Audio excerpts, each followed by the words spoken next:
ika-6 ng Marso taong 2020.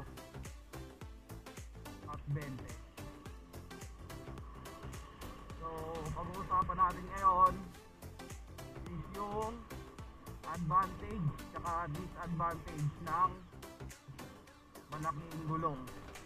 So ito nga sasabihin ko is base lamang sa mga experience ko simula nung nagpalit ako ng Pirelli Angel scooter. Dito kinabit ko sa motor kong Aerox, 150 by 70 by 14 rear, and then 120 by 70 by 14 sa front. So base sa na-obserbahan ko, yung punta muna tayo sa ano niya, advantage, no? Advantage. Pag tumatakbo ka lang ng below 100, suabe, no? Suabe. Tapos pagdating naman sa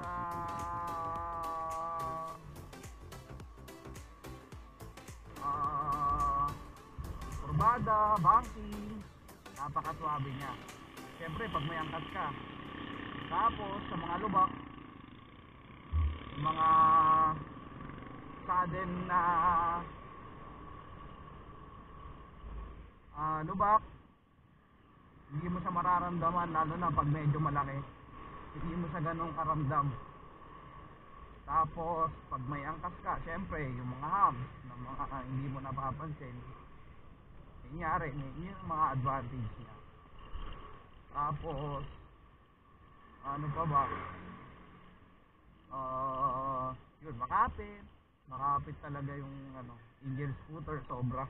Kahit sa tiles boy banking, kasi yung sa parking ko, tiles yung parkingan ko kasi sa loob. Ngayon pagka i-slide ko na siya, sobrang kapit pa rin, ang hirap. Pero hindi ko pa siya na-drive sa mismong tiles, sa parking lang yung na-experience. So yun yung mga advantage niya. Pagdating sa mga banking, yun, napakaganda niya. Tapos punta naman tayo sa disadvantage, no? Yung disadvantage nito, pag nilagyan mo siya ng yung motor na yung gulong na 150, tapos nilagyan mo ng sealant, tire sealant, no? Kasi itong sa akin may tire sealant eh. Pag umabot na siya ng 110 pataas, parang nagwigil na yung takbo mo.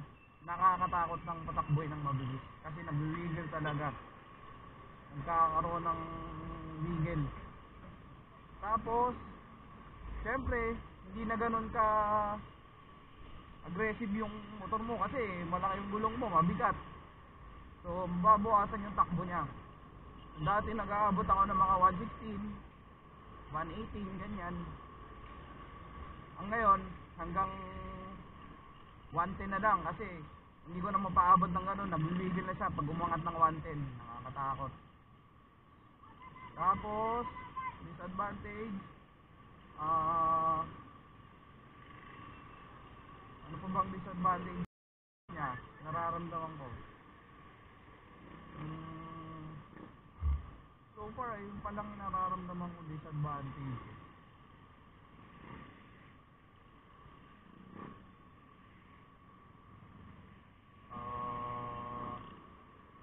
Ayun lang naman yung disadvantage niya, guys, sa malaking gulong.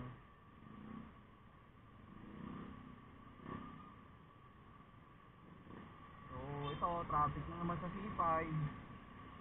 As always, sanay na.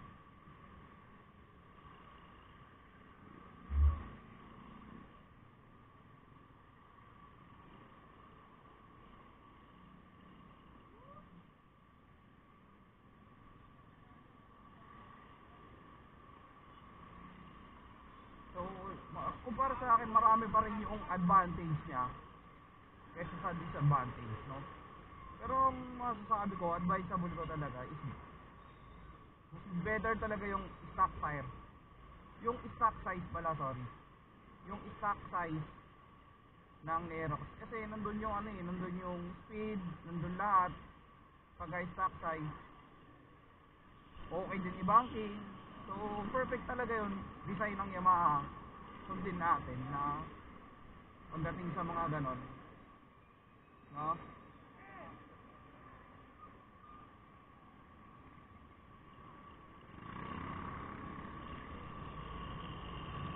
So, next time, pag bumapalit ako ng gulong, stock size na lang ulit. Pero hindi na stock tire. Kasi madulas talaga yung stock tire ng ano, lalo na pagka upod na, no? Pagka naupod na siya, yun, makikita mo talaga, mararamdaman mo yung dumudulas kahit dumaan ka lang sa mga lining ng kalsada, lalo na pagbasa. So, punta naman tayo sa advantage ng Indian scooter. Yung Indian scooter, napakaganda niya kumapit. Kahit napapadaan ako sa mga lining, kahit basa, kahit i-banking ko siya ng basa, kahit naayos yung kapit. Shoutout sa Pirelli, napakaganda.